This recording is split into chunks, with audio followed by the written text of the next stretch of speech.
et finalement, rien ne se passe. Je ne fais rien, je ne pense plus.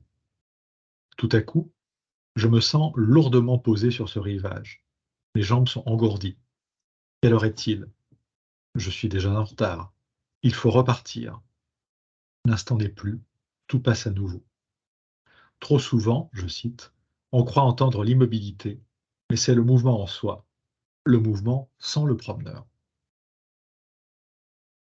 Les philosophes Gaston Bachelard comme Vladimir Jankélévitch auraient probablement aimé cet instant d'abandon.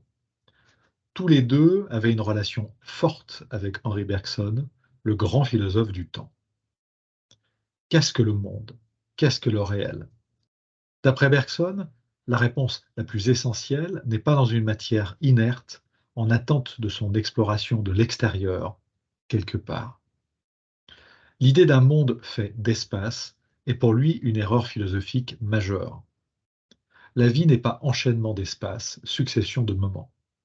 Elle est durée. L'expérience ultime dure, s'étend.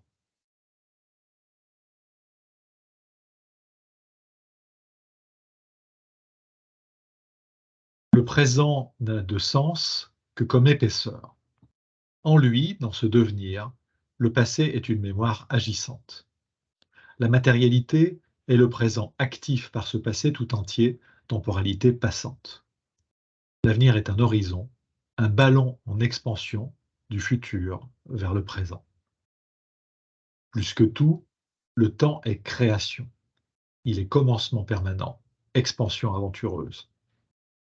Si l'espace est réversibilité, le temps est irréversible, unique. Pour Bergson, la temporalité du travail est indissociable de cet élan vital.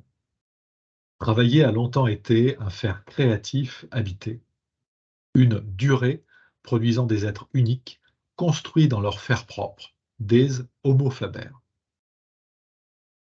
Bachelard et Jankélévitch ont chacun puisé dans Bergson une pensée de l'instant, l'un par la négative, l'autre dans une radicale positivité. Pour Bachelard, le temps n'est finalement qu'instant. Nous sommes en permanence nonchalants, plongés dans une temporalité immobile, fondamentalement en attente du monde. Le temps est discontinu, loin de la vision continuiste de Bergson. Le temps vécu est borné par le néant. Le passé n'y existe pas. Le futur est au-delà de lui.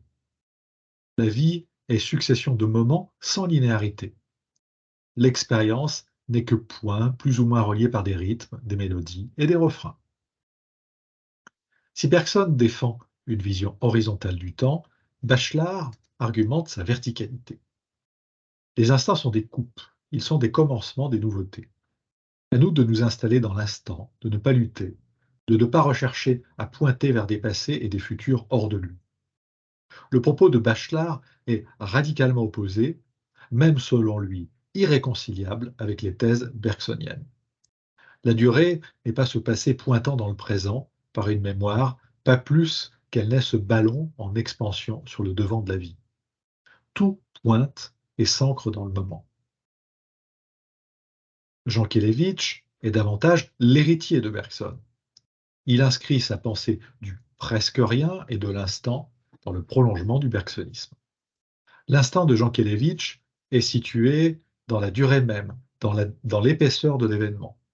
Il est ce passé et ce futur en devenir permanent et continu. Tout est pris dans la même ligne, ou plutôt les mêmes lignes. Si Bachelard rejette la réalité des lignes du devenir, Jankélévitch les assume pleinement et en fait même de la temporalité. L'instant est alors pleinement cette minuscule, imperceptible, quasi-subjectivation, tout contre la durée de l'événement. Il est l'être dans le devenir. Et le saisir, l'expliciter, en parler, le tue instantanément. Ce moment ne se célèbre pas, il peut se cultiver. Mais à peine est-il appréhendé par l'un de ses bords que tout s'efface. Ce presque rien, cette chose insignifiante sur le revers des choses, ce charme, cette perception atmosphérique dans notre relation au monde s'évapore. Ce je ne sais quoi devient ce qu'il est, un simple grand vide, une interruption, un inachèvement, une incomplétude. Jankélévitch est le penseur de notre unique matinée de printemps, de commencement absolument unique, à la fois premier et dernier, dont la vie regorge dans son plus profond ordinaire. Jankélévitch nous invite à faire de la philosophie plutôt qu'à la dire. Pour lui, il s'agit alors humblement, simplement, de travailler des soi abandonnés dans les multiples presque rien, de les cultiver sans les célébrer et les nommer. Il s'évanouirait. La philosophie est ainsi une pratique paradoxale. Elle ne peut devenir bruyante sous peine de perdre son fragile objet, sa fusion dans l'instant. Elle devient une sagesse de l'ordinaire, peut-être à l'encontre de tout ce qu'un certain management célèbre bruyamment. L'extraordinaire, le nouveau pour le nouveau, l'innovation célébrée et amplifiée, la nouveauté valorisée au-delà d'elle-même, dans une chaîne du nouveau fait mode et apocalypse calibrée. Avec l'organisation scientifique du travail, l'activité de travail est devenue à la fois centrale et artificielle. Elle est plus centrale que jamais, son emplacement, ses rythmes, ses attendus, sa rétribution rationnelle sont au cœur d'un nouveau mode de vie salarié. Elle est également plus artificielle car le geste doit devenir prévisible. Il est emplacé derrière la machine, exécuté sur des horaires réguliers. Surtout, il est dissocié et dépossédé du savoir ordinaire de l'artisan, de son tour de main, de ses improvisations, de ses silences et de ses modes de transmission longs. Avec l'organisation taylorienne, l'instant créatif, celui dans lequel et derrière lequel l'artisan disparaissait pour mieux se retrouver, n'est plus. Soit le travail est tout entier un immense moment borné par le néant, mais sans profondeur, tout n'est alors qu'ennui douloureux, soit il est dissocié de la durée, incapable de devenir ce presque rien au cœur de l'ordinaire magique de toute vie. Plus que jamais, le travail est en miettes. Décomposé, parcellisé, machinisé, il est fait d'instants traversé par les lignes rigides de la chaîne de montage, par ces gestes froids pensés du dehors et dont il ne faut pas s'éloigner. La nonchalance et la rêverie souhaitées par Bachelard ne sont plus qu'une fuite, une façon de résister contre l'instant, et plus de s'enraciner en lui. L'amour et le sérieux de Jankélévitch doivent se chercher ailleurs, dans les interstices informels du collectif de travail, les liminalités de l'atelier, ou dans une vie privée bien à distance du professionnel. L'homo faber vit un grand déchirement, ce faire produit du dehors ne le produit plus. Les années d'après-guerre n'ont pas vraiment éclipsé le management scientifique dans ses fondamentaux. Toujours autant représentationnaliste, rationaliste et cybernétique dans son rapport à la règle, il est pris dans une nouvelle relation au sens.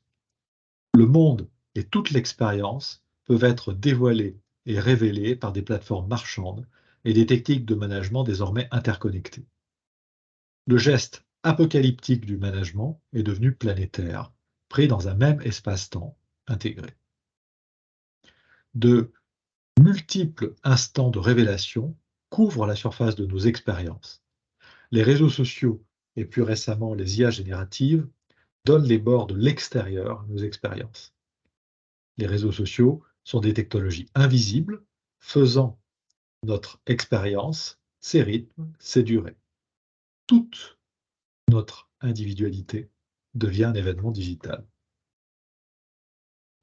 Salariés et travailleurs indépendants ne sont plus que des activités combinées et recombinées par des plateformes. À la chaîne de montage figeant les activités dans des séquences rigides et linéaires succèdent de vastes réseaux mouvants. Les activités y sont ajoutées, supprimées et sérialisées en temps réel. Elles sont continuellement réordonnées et fragmentées. Les instants de ce moment-là suivent la seule logique du désir solvable.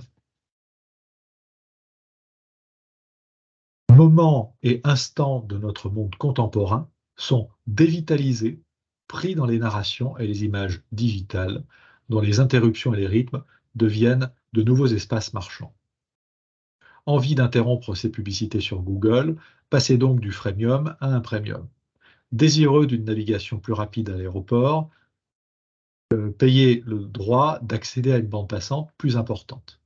Impatient d'embarquer plus vite que les autres ou de débarquer par l'avant dès l'atterrissage de l'avion, c'est possible. L'application de réservation y a pensé pour vous. Mais tout cela aura un coût. Au-delà de cela, c'est toute la machine attentionnelle du digital et des processus de travail dont les rythmes, les interruptions, les narrations sont pensés pour accompagner l'engagement au travail et sa productivité. Et dans notre monde post-digital, les outils se sont miniaturisés. Ils suivent les mouvements naturels du corps, de la voix, des gestes, de nos déplacements. Ils sont interconnectés et intelligents. Sur toute la surface terrestre, ils peuvent prendre des initiatives pour nous. Ils rendent continuellement le monde plus intelligible, sans véritables efforts de notre part. Ils éliminent ce sérieux et ce courage si chers à Jean Kelevitch. Plus besoin de produire des «je» fragiles et éphémères pour construire un vouloir. La technologie et son management peuvent tout. Ils sont un vouloir externalisé. Ils disent les désirs à notre place. Ils sont de vastes infrastructures de désirs, fragmentant les instants, les bornant pour mieux les enchaîner à des techniques de calcul infini, à des spéculations sans fin. Comment alors renouer avec le moment créatif ou l'enracinement dans l'instant? Peut-être en retrouvant les bords et les crêtes de l'événement. L'instant n'est rien d'autre qu'un événement dont les bords sont sensibles pour lui-même, pour les sujets dont il est lui-même le producteur et l'objet. À chacun de redévelopper ses propres horizons, de faire monter des passés prometteurs dans le présent, de le faire en échangeant avec les autres, dans le souci de cultiver des différences, d'identifier de véritables problèmes communs, de les définir et de les explorer ensemble. Les bords de l'événement seront alors de véritables résonances, des passés et futurs en conversation vivante, dans le mouvement d'un collectif pris dans de véritables problèmes. En mouvement vers une intelligence vivante des situations, l'instant redeviendra alors créateur. Un je ne sais quoi animera cette danse étrange, sans direction et sans intention.